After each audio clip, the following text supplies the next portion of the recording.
in the golden heart of Ikoyi, Lagos, where the air smells like money and even the streetlights look like they have private bank accounts, stood a mansion so luxurious that Google Maps almost bowed before locating it. White marble floors so polished you could see your future in them. Gold-trimmed staircases curving like royalty.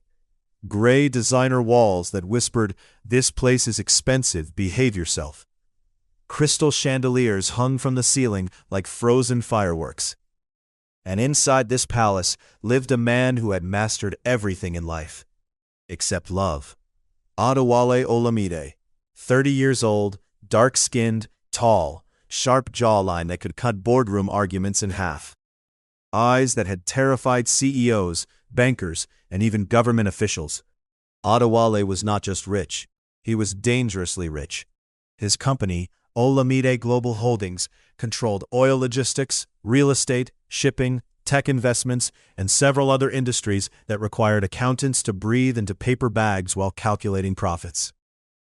But for Adewale, money was not the goal. Winning was, and he was winning, aggressively. The problem with being too successful every morning, Adewale's day started the same way.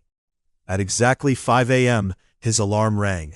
Not a normal alarm, a classical orchestra ringtone, because according to Adewale, if I must wake up early, at least Mozart should suffer with me. He sat up in bed, stretched, then spoke to the empty room. "Good morning, billion naira." His voice echoed in the massive bedroom. The bedroom itself was larger than some people's entire houses. White silk bedsheets, gold bedside lamps, gray velvet curtains stretching from floor to ceiling. But there was one thing missing. Another human being. No wife, no girlfriend, not even a suspicious situationship. Just Adewale and his bank alerts. Downstairs in the kitchen, Chidinma was already awake. 25 years old, caramel skin that glowed like honey under the morning lights, curly hair tied neatly into a bun, wearing her black and white maid uniform with quiet elegance. She had worked in the mansion for 5 years, and during those 5 years she had learned one thing about her boss. The man loved two things: money and work. Actually, mostly work. She placed his breakfast tray together. Oatmeal, fresh fruit, green tea. She sighed. Oga will still ignore this food and go and start chasing billions again. Just as she finished speaking, Adewale walked into the dining room, already dressed in a perfectly tailored gray suit. Chidinma blinked. "Sir, good morning," he nodded while checking his phone. "Morning." She placed the tray before him. "Breakfast is ready." He glanced at it briefly, then at his phone again, then back to his phone, then stood up. "Cancel breakfast." Chidinma folded her arms slowly. "Sir." "Yes? You have canceled breakfast 4 times this week. I'm busy." She tilted her head. "Sir, even billionaires need food." He sighed. "Chidinma, do you know what happens if I miss this meeting?" "What?" "A $3 billion deal might collapse." She nodded thoughtfully. Then she pushed the tray closer to him. "Eat banana." He blinked. "What?" "Banana. It will take only 10 seconds." "Chidinma, 10 seconds, sir." He stared at her, then at the banana, then sighed like a defeated man. He picked it up. "Fine." He peeled it dramatically. "If this meeting fails, I will blame you." "At least you will be alive to blame me." Adewale sat inside his Rolls-Royce as his driver navigated Lagos traffic. His assistant called through the car speaker. "Sir, your schedule today is very tight. Tell me something I don't know. You have 5 meetings, 2 investment calls, a government negotiation, and dinner with the Singapore investors. Perfect. And sir, yes, you have rejected 17 date requests this month." Adewale frowned. "Why are you tracking that?" "Because your mother called again," he groaned. "Please don't start. She said you should marry before she starts looking for a wife for you." "That sounds like a threat." "It is." He leaned back in his seat. "Tell my mother I will marry." "When?"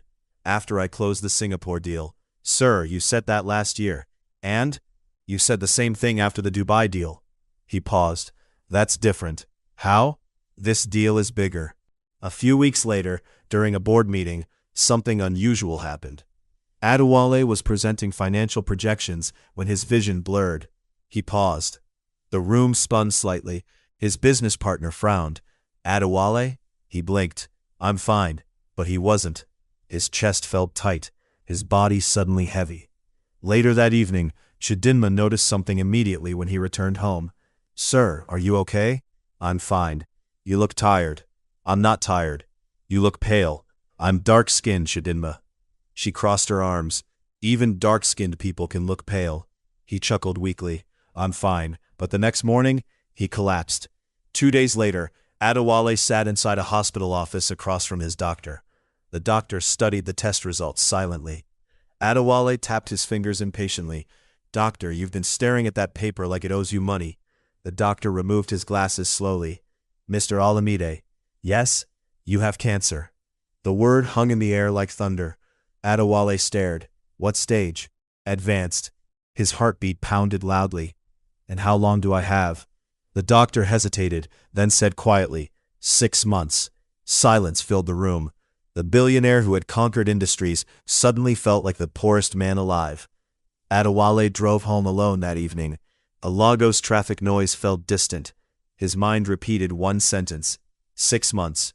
6 months to live. 6 months to leave behind everything he built. When he reached his mansion, the gate opened automatically. He stepped inside his enormous bedroom. White, gold, gray, luxury everywhere. But tonight, it felt empty. He sat on the edge of his bed and laughed weakly. All these billions. He looked up at the chandelier, and I forgot to schedule living. A tear slid down his cheek. And downstairs in the mansion, Chidinma was about to walk in with his dinner tray, completely unaware that her boss had just received the worst news of his life. And that very soon, everything in that mansion would change. 3 days after Adewale returned from the hospital, the once lively mansion in Ikoyi had become strangely quiet. Not the peaceful kind of quiet, the kind where everyone walks softly and whispers like the walls are gossiping. Adewale spent most of his time in his massive white and gold bedroom. The curtains were partly drawn, letting in thin rays of Lagos sunlight that reflected off the polished marble floors. He lay on his king-sized bed, staring at the ceiling chandelier. Once upon a time, that chandelier represented success. Now it just looked like an expensive decoration, waiting for him to die. He sighed deeply. 6 months. Even saying it aloud felt unreal. Downstairs, however, the mood was very different, because news travels faster than Wi-Fi in Nigerian families. And when the news is about a billionaire being sick? Relatives develop supernatural transportation power at exactly 10:30 a.m. A dusty SUV stopped in front of the mansion gate. Out stepped 2 men looking around like they had just entered heaven. Ayo, 50 years old, dark-skinned, loud voice, big stomach that suggested his relationship with food was very serious. Beside him was his older brother, Tunde, 60 years old, dark-skinned with streaks of gray hair that gave him the appearance of a wise village elder, although wisdom itself was still under investigation. They stared at the mansion. Ayo whistled. Ha! Tunde nodded slowly. So this boy really has money.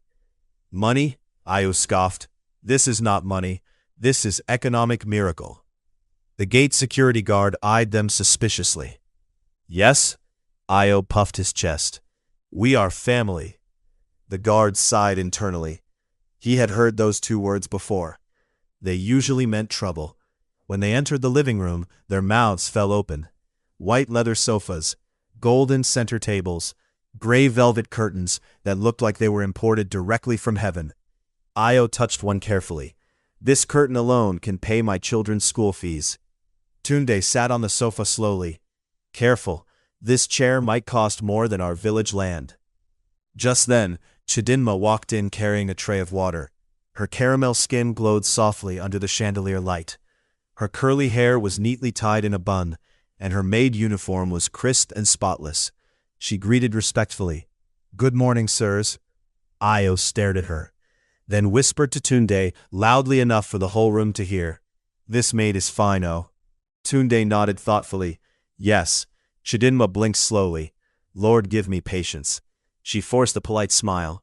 Oga Adewale is resting upstairs. Io waved dismissively. We know. Should I inform him you're here? No need, Tunde said. We will see him ourselves.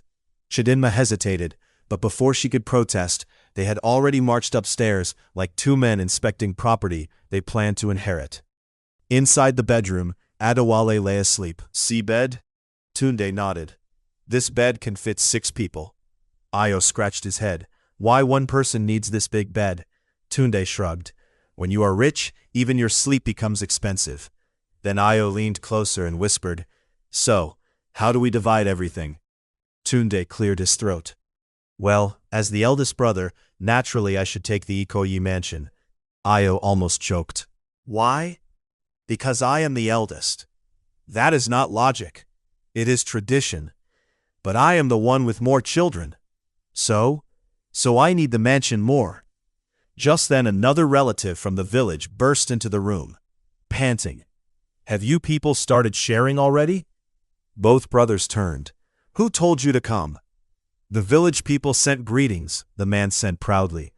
They said whatever sharing formula you agree, everyone must get equal share. Io shouted, Equal share? Yes. That means even those who did not greet Adewale for 10 years will collect property? Yes. Tunde nodded thoughtfully. Actually, that sounds fair. Io slapped his forehead. Fair?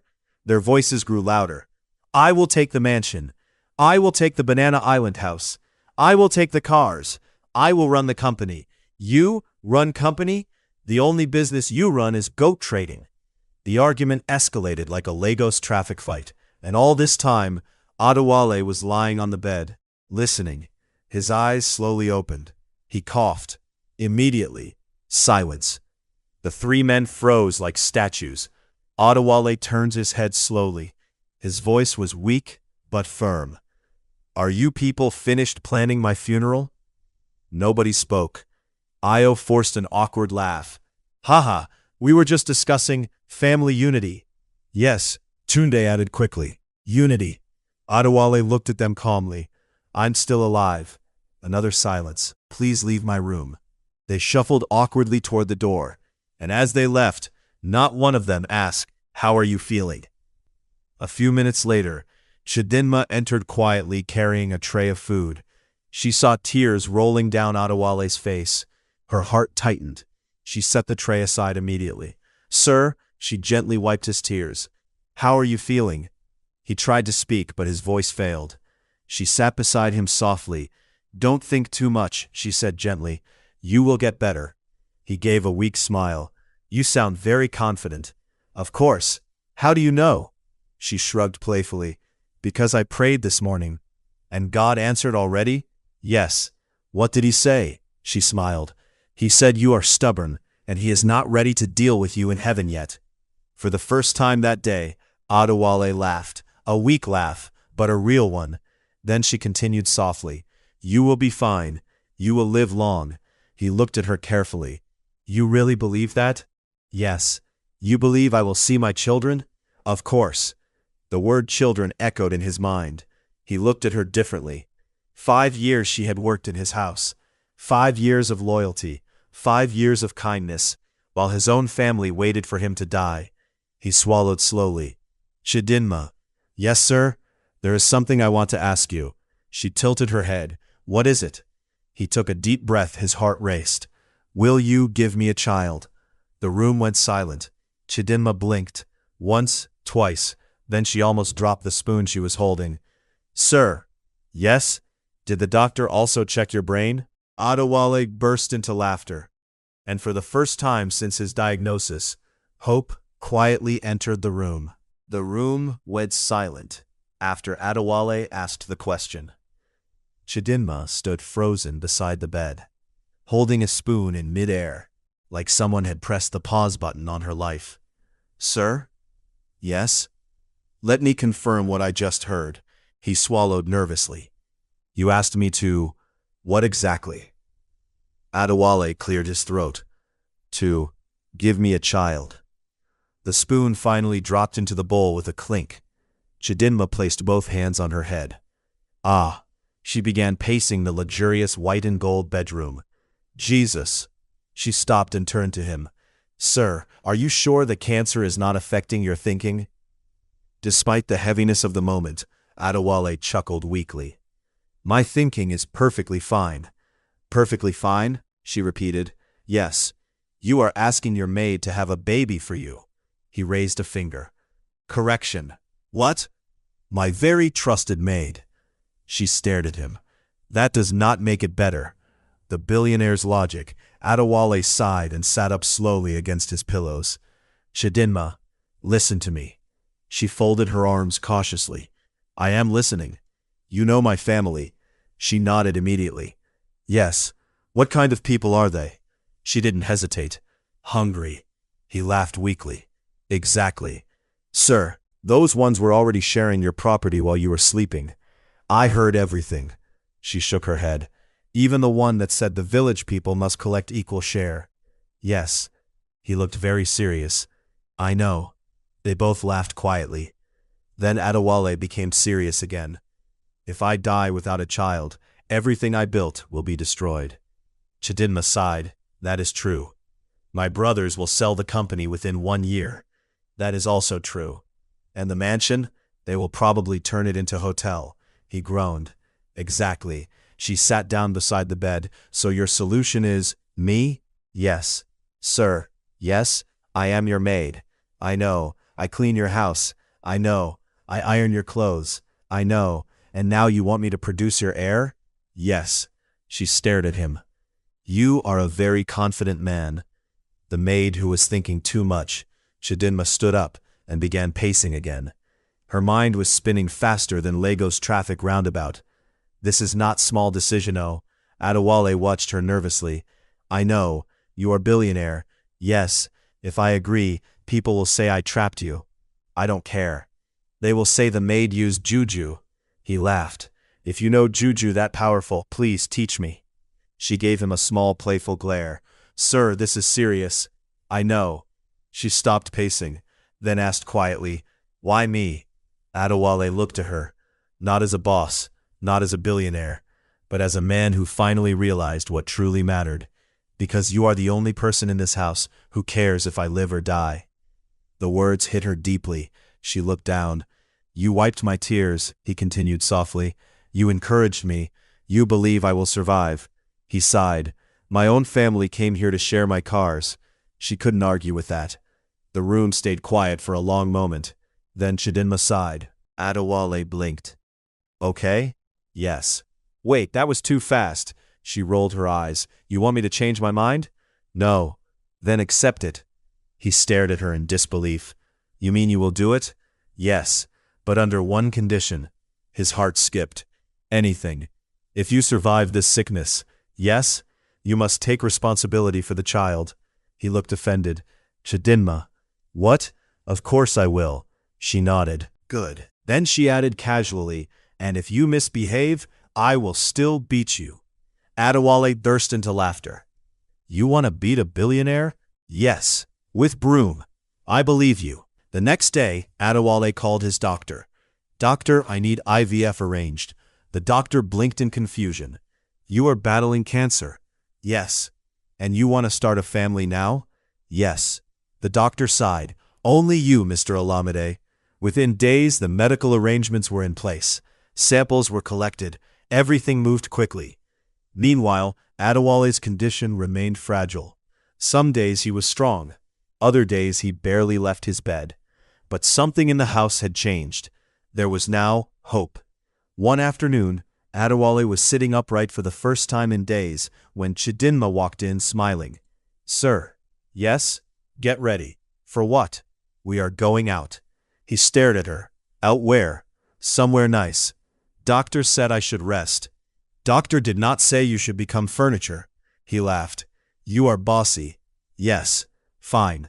That evening they arrived at a quiet beach outside Lagos. The sun was setting. Orange light danced across the waves. A gentle breeze played with Chidinma's curly hair. Adewale breathed deeply. I haven't done this in years. Done what? Nothing. She smiled. You see, it's not so bad. They sat together watching the ocean. Sir, she said playfully. Yes, when you get better, you must learn to relax.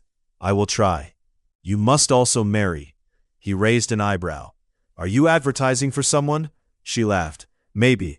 He looked at her carefully. Maybe I already found someone. She quickly looked away. Focus on healing first. Laughter returns. That night when they returned to the mansion, something felt different. The once quiet house now felt warmer. Chidinma took him to the garden sometimes. Other days they watched movies. One evening she brought him suya. He coughed after eating. She panicked. I knew it. What? You want to die because of suya? If suya kills me, I will die happy. She smacked his arm lightly. Don't say that. He laughed again. And slowly, without either of them realizing it, their hearts were getting closer, much closer. What started as a desperate request for an heir was quietly turning into something neither of them planned. Love. And neither of them knew yet that very soon that love would change everything. Life inside Adewale Olamide's mansion had changed in a way nobody expected. Before the illness, the house had always been quiet. Not peaceful quiet, more like corporate quiet. The kind where every room felt like a boardroom and every footstep sounded like a business decision. But now, laughter had started living there. And surprisingly, the person responsible for that miracle was not a doctor. It was the maid, Chidinma, 25 years old, caramel skin glowing softly against the mansion's white and gold luxury decor. Her curly hair tied neatly in a bun as usual, but these days she often loosened a few curls that bounced around her face when she laughed. And she laughed a lot. Mostly because Adewale was slowly discovering something shocking. He was actually funny. The garden therapy. One afternoon Chidinma pushed Adewale's wheelchair into the mansion garden. Yes, keep pushing, he joked. This is the VIP service I deserve. She rolled her eyes. You are lucky I am pushing you. If it was your brothers, they would push you into the swimming pool. He laughed. That is true. She parked the wheelchair beside a fountain. Fresh air therapy, she announced proudly. What kind of therapy is that? My own therapy. Is it approved by doctors? No. Then it is dangerous. She folded her arms. Sir? Yes? Have you noticed something? You laugh more now. He paused. It was true. I guess you are annoying enough to keep me alive. She pretended to be offended. Excuse me? Yes. I am a very peaceful person. You threatened to beat me with broom 2 days ago. That was motivation. The billionaire becomes a patient. Later that evening, inside his luxurious white and gold bedroom, Adewale was trying to eat dinner. Trying. Chidinma stood beside him like a strict schoolteacher. Finish the soup. I'm full. You ate 2 spoons. That is enough. No. Chidinma. Yes? I own this house. She nodded calmly. Correct. So technically I am your boss. Yes, then why are you forcing me to eat? She leaned closer. Because if you die after I agreed to give you a child, I will be very angry. He burst out laughing. You are threatening a sick man. Yes, with soup. Meanwhile downstairs, trouble had returned. Ayo and Tunde had refused to go back to the village. They had quietly decided to stay in Lagos. Why? Simple. They wanted to monitor the dying billionaire. Inside the guest living room, Ayo whispered to Tunde. This boy is not looking like someone that will die soon. Tunde frowned. That maid is feeding him too much. Yes, and she's always laughing with him. That is suspicious. Ayo nodded dramatically. She might be planning something. What? I don't know yet, but I don't trust happiness. At that exact moment they saw Chidinma walking past. Ayo whispered loudly. That girl is too comfortable here. Tunde nodded. She even walks like madam. Chidinma heard them. She stopped slowly, turned around, and smiled sweetly. Good evening, sirs. Ayo forced a smile. Yes, good evening. Hope you are enjoying your stay? Yes. That is good, she said calmly, because the gate is always open if you want to go home. Tunde almost choked. Ayo whispered angrily. You see? Yes, Tunde muttered. She's already chasing us. Later that night, Lagos sparkled under the stars. Adewale stood on his bedroom balcony for the first time in weeks. Chidinma stood beside him. City lights glittered in the distance. Beautiful, he murmured. Yes, she said softly. He looked at her. Thank you. For what? For not abandoning me. She shrugged. I work here. That is not the reason. She stayed quiet. The breeze played gently with the curls near her face. For a moment, neither of them spoke. Then, Adewale sighed. You know something funny? What? I spent my whole life chasing money. She smiled. And you caught plenty. Yes. But I never had time for life. Well, now you have time. He looked at her carefully. You are the reason I am still smiling. Her cheeks warmed slightly. Sir, yes, you should not say things like that. Why? Because I might start believing you. I hope you do. The air between them suddenly felt different, warmer, closer. Back inside his bedroom, Chidinma placed a bowl of fruit on the table. Doctor said vitamins. Adewale groaned. More food? Yes. He picked up a slice of apple. While chewing, he asked casually, Chidinma, yes?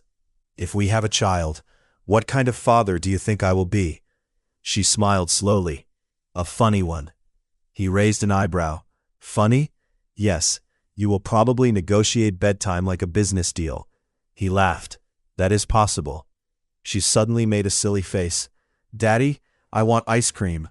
He played along immediately. No. Why? Budget cuts. She burst out laughing. You see, I will be a disciplined father. Poor child. The moment everything changed. As the laughter slowly faded, something quiet settled in the room. They were standing closer than usual. The playful energy had softened. Adewale looked at her. Really looked. The gentle curve of her smile, the warmth in her eyes, the way she cared for him without expecting anything. His heart beat faster. Chidinma, yes, I think something is happening. She tilted her head. What? I think. He hesitated. I'm falling in love with you. Her breath caught. For a moment she forgot how to speak. Finally she whispered, You are sick. Yes. And emotional. Yes. And maybe confused. Maybe. She stared at him quietly, then smiled softly. Good. He blinked. Good? Yes. Why? Because. She stepped a little closer. I think I'm falling in love with you too. For a moment neither of them moved. Then slowly, he leaned forward and kissed her. Soft, gentle, real, not as a billionaire, not as a maid, just two people who had found something beautiful in the middle of fear. And somewhere downstairs, Io suddenly sneezed loudly. He looked around suspiciously. I feel like something bad for us just happened. Tunde nodded slowly. Yes, I also feel it. Upstairs, love had just entered the mansion, and very soon, it would create a miracle nobody expected. One calm evening, Lagos glittered under a sky full of quiet stars. Adewale and Chidinma stood on the balcony outside his luxurious white and gold bedroom. The breeze carried the smell of flowers from the garden. Chidinma leaned slightly on the balcony rail. You look stronger today, she said. Adewale stretched his arms. I feel stronger. That means my garden therapy is working. Yes, he nodded seriously. Dr. Chidinma, she laughed. I should start charging consultation fees. You already do. How? You force me to eat like 5 times a day. That is survival. They both laughed. Then the laughter slowly faded. The moment became quiet, peaceful. Adewale looked at her differently again, not as his maid, not as the woman who agreed to help him, but as the woman who had slowly filled his lonely life with warmth. He gently held her hand. Chidinma, yes? If I had met you earlier. She looked up at him. Maybe my life would have been very different. She smiled softly. Well, you met me now. And in that quiet moment, they kissed again. This time the kiss was deeper, more certain. That night they shared a tender intimacy, not out of desperation, but out of growing love and trust. Neither of them spoke about it afterward, but both of them knew something in their lives had changed forever. A few weeks later, early one morning, Chidinma stood in the bathroom, staring at a small pregnancy test. Her eyes widened. She blinked, then blinked again. Ah, she sat down slowly. No, wait. She looked again. 2 lines, 2 clear lines. She covered her mouth. Oh my God. Later that afternoon, Adewale was sitting in the living room, trying to read a business report. Trying. Because Chidinma had been pacing around the room like someone preparing for a political speech. He finally lowered the paper. Chidinma, yes? Why are you walking like you were calculating Nigeria's national budget? She stopped. I need to tell you something. He straightened. Is it bad? No. Is it very bad? No. Then say it. She took a deep breath. I'm pregnant. Silence. Adewale blinked. Once. Twice. Then he jumped up so fast the report papers flew everywhere. What? She laughed nervously. You heard me. But, the IVF procedure. I know. It's not finished yet. I know. So how? He suddenly paused, then slowly smiled. Oh. She folded her arms. Yes. Oh. He burst into laughter. He ran forward and hugged her tightly. I'm going to be a father. Yes. I'm going to be a father. Yes, please stop shouting before the neighbors think I kidnapped you. He laughed even harder.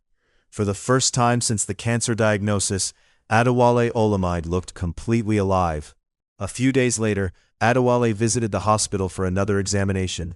The doctor studied the results, then studied them again, then removed his glasses, then cleaned them. Then looked again. Adewale frowned. Doctor, yes? Why are you looking at the test results like they insulted you? The doctor shook his head slowly. This is impossible. Adewale's heart jumped. What? The doctor looked up. Your cancer, yes, is gone. Silence. What? The doctor nodded. The tumors have disappeared. Your body responded extremely well to treatment. Adewale stared. So you are healthy. Adewale sat there stunned. The doctor smiled. I think love, hope, and faith can sometimes perform miracles medicine cannot explain. Adewale laughed. Doctor, if you meet the woman responsible, you will understand. Meanwhile, the greedy brothers back at the mansion, Ayo and Tunde were having a serious meeting. Very serious. Ayo looked worried. This boy is not dying. Tunde frowned. Yes. He even looks stronger. Yes. And now we heard the maid is pregnant. Ayo gasped. That means there will be an heir. Tunde rubbed his forehead. This is very bad for our inheritance plan. Ayo suddenly whispered dramatically. Maybe we should start praying. Tunde nodded. Yes. For what? That the baby looks like him. Why? Because if it looks like the maid alone, people will start asking questions. They both sighed deeply. Their dream of inheriting the empire was slowly collapsing. Months later, the mansion was filled with excitement. Chidinma went into labor. The hospital corridor looked like a movie scene. Adewale was pacing nervously. Why is this taking so long? The nurse smiled. Sir, babies are not business contracts. I know. Finally, a loud baby cry echoed through the room. The doctor walked out smiling. Congratulations. Adewale froze. You have a healthy baby boy. He almost collapsed from happiness. When Adewale finally held his son in his arms, tears filled his eyes. The tiny baby blinked slowly.